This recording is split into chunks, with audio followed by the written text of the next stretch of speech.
Ապրիլյան պատերազմը յուրօրինակ քննություն էր, ինչ ենք արել մինչև այժմ, որքանով ենք պատրաստ նոր մարտահրավերներին, արդյոք նոր սերունդը, որին մեղադրում էինք գիրք չսիրելու անտարբերության մեջ, պատրաստ է կրկնել հայրերի սխրանքը։ Պարզվեց, որ անցած 25 տարվա մեր ամենամեծ ձեռքբերումը հենց նոր սերունդն էր։ Սա անկախության սերունդն էր, ով ապրիլին ապացուցեց, որ անկախության ոչ թե պարզապես ժառանգորդն է, այլ տերն ու պաշտպանը։ Ապրիլյան պատերազմում հաղթանակի խորհրդանիշը հենց նրանք էին՝ 18-ից 20 տարեկան պատանիները, ոմանք ուղղաթիռ խոցեցին, ոմանք տանկեր, բոլորն անխտիր գիտակցեցին, թե իրենց ուսերին ինչ պարտականություն է դրված։ Հրթիռները արձակելուց հետո շրջադարձ էր կատարում, որպեսզի հետ վերադառնար, այդ ժամանակ էլ խոցել եմ ուղղաթիռը։ Ես RPG 7-ով գրանատամյոտով պատրաստվում էի տանկ խփեի, զենքը սնարյադը հավաքած դրած էր այդ ժամանակ։ Որ ուղղաթիռը ձենը լսեցին, միանգամից վազել եմ դուրս, զենքը վերցրել եմ։ Արդեն տեսա, որ երևի դիրքից 40-50 մետր հեռավորության վրա էր ուղղաթիռը։ Այդ ժամանակ կրակել եմ միանգամից։ Առաջինը վիրիպեցի, ու երկրորդը մի 2 րոպեի ընթացքում այդ երկրորդը խփինք։ Երկրորդ օրը էլի 3 հատ, հետո վերջ օրը մի հատ կրակեցի։ Դրանից հետո այդ տանկը չկար, էլի անկաշված զինվոր զինծառայող չունենք, հակառակը հիմա ավելի դուխով են, ավելի վստահ են ու պատրաստ են իրենց ընկերոջից համաձայնակից ընկերների վրեժը լուծելու։ Բոլորս մի մարդու պես պատրաստ ենք։ Վտանգի առաջին իսկ ժամերից սահման էին շտապում նաև ազատամարտիկները, խրամատում հայրերի եւ որդիների հանդիպումը այդ օրերին օրինաչափության էր վերածվել։ Մեր 90 թվի արածը կիսատա մնացա, եկել ենք էդի վերջացնենք։ Ու առաջինը եկել ենք մեր բալեկի, մեր թորպեկի կողքերն ենք։ Ամեն ինչ նորմալ է, ամեն ինչ լավ է։ Միայն դժվարությունը նա է, որ շատ են գալիս մեր ազատամարտիկները, կամավորները։ Շատ են գալիս, շատ ավելի, քան մեզ պետք է։ Այ դա է։ Ու գալիս են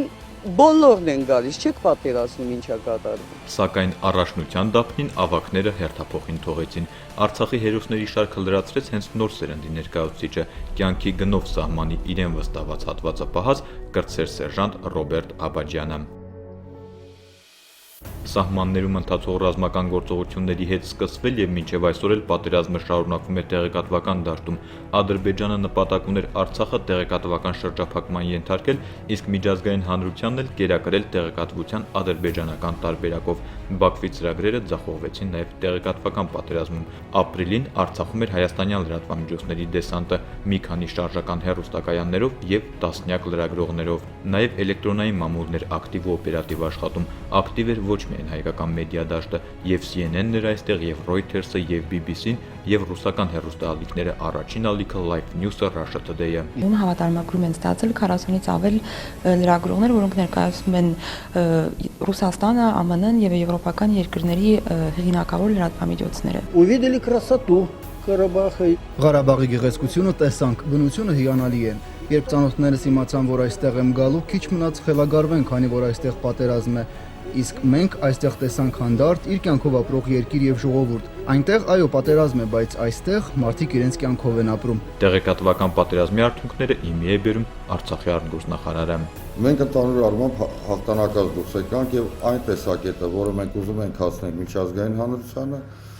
այն իրողությունը, որ այստեղ արկա էր, հասանելի էր մարդկանց համար։ Արցախի արտգործնախարարը ընդհանուր առմամբ ապրիլյան պատերազմի մասով դժգոհ չէ նաև միջազգային հանրության արձագանքից։ Այդ ուղղությամբ մենք պետք է շարունակենք աշխատանքը, դրան են միտված նաև մեր ողջ գործունեությունը։ Տեղեկատվության մի հարթակ էլ Արցախի մարդու իրավունքների պաշտպանն է ապահովել սկսած ապրիլի առաջին օրերից, իսկ դեկտեմբերի 9-ին ցեղասպանությունների կանխարգելման միջազգային օրը Արցախի մարդու իրավունքների պաշտպանը ապրիլյան պատերազմի վերաբերյալ երկրորդ միջանկյալ զեկույցն է հրապարակել։ Ռուբեն Մելիքյանը խոսել է ցեղասպանության քաղաքականության անթակույց դրսևորումների մասին, որն ապրիլյան պատերազմում ադրբեջանական կողմի գործողություններում ակնհայտ էր եւ համակարգված։ Դրանք կրել են համակարգված եւ կազմակերպված բնույթ, քանի որ կատարվել են Ադրբեջանի զինված ուժերի բոլոր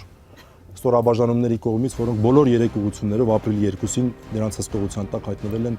Լեռնային Ղարաբաղի Հանրապետության քաղաքացիներ կամ Լեռնային Ղարաբաղի Պաշտպանության բանակի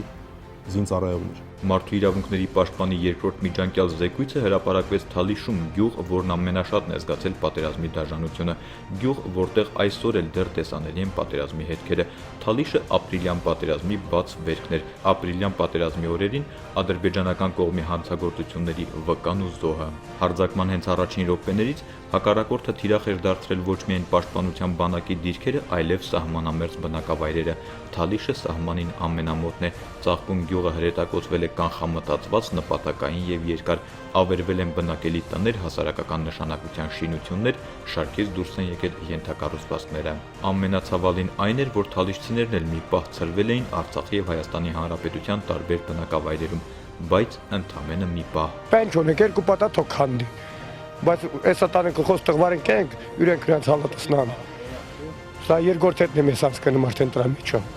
Երկրորդ հետ, մի հետի անց եմ գցել, 16 տարեկան։ Օրեր անց սկսեցին հավաքվել Արցախի նախագահը, նրանցից ոմանց հետ Չարենցավանում հանդիպեց, հնչեց որոշումը՝ Թալիշը վերականգնվելու է։ Որևէ մեկը չի մտածում, թե մենք կարող ենք Թալիշում չբնակվել։ Մենք անպայման բնակվելու ենք ձեզ հետ միասին Թալիշում։ Մի քանի անգամ ավելի լավ պայմաններով, քան ունեցել ենք մինչ այս վերջի իրադարձությունները։ Թալիշի վերականգնման ծրագիրը միսու արյուն առավ տարեվերջին մոտ, իսկ այս օրերին գյուղը մեծ շինհրապարակ է հիշեցնում։ Սեպտեմբերի 1-ին դպրոցի բացումը անելու ենք եւ կտեսնեք այստեղ մի հատ ուրիշ հրաշք տարածք իր բոլոր կառույցներով։ Միակ ուղղությունը, որտեղ հակառակորդի պատճառած վնասներն անուղղելի են, սահմանի պաշտպանության ժամանակ մեր զոհերն են։ Զոհեր ունեցանք եւ 18-20 տարեկան ժամկետայիններից, եւ սպաներից, եւ կամավորներից, սակայն անգամ այստեղ հակառակորդի հաջողությունը բացարձակ չէ։ Գեղամն ու Անուշը զինծառայողներ էին։ Երկու զինվորականների ամուսնությունն Արցախում բացառիկ դեպք չէ, իսկ ահա նրանց բալիկի ծնունդը ապրելու հույս ներշնչեց մի ողջ Գերդաստանի։ Գեղամը Թալիշի պաշտպանության ժամանակ զոհվեց ապրիլին։ Այդ օրերին Անուշի համար միայն մեկ լուսավոր կետ կար՝ դեռ աղոտու անանուն։ Գեղամը զավակ է ունենալու։ Մոնթեի ծննդյան օրը նոյեմբերի 25-ին հույսն արդեն մարմին էր առել, քաշ ու հասակ ուներ։ Բոլը 51, քաշը 3650։ Քիչ անց հայտնի դարձավ նաև անունը Էլմիրա, հենց նա էլ դարձավ ոչ թե պատերազմի, այլ ապրելու ապրիլի խորհրդանիշը։ Մայրը երազում է, որ բժիշկ կդառնա, բայց չի խոչընդոտի, եթե դուրս տրնել հոր եւ մոր ճանապարհը, զինվորականի մասնագիտությունն ընտրի։ Առավել եւս, որ շուտով Անուշը ինքն էլ բանակ ծառայության է վերադառնալու։ Կուզենայի շնորհավել բոլորի ամանորը եւ գալիք ամանորը եւ Սուրբ Ծնունդը, հատկապես այն զինծառայողներին, ովքեր գտնվում են մարտական դիրքերում, միշտ լինեն առողջ ու զգոն, իսկ այն զոհվածների ընտանիքներին կցանկանայիմ համբերություն,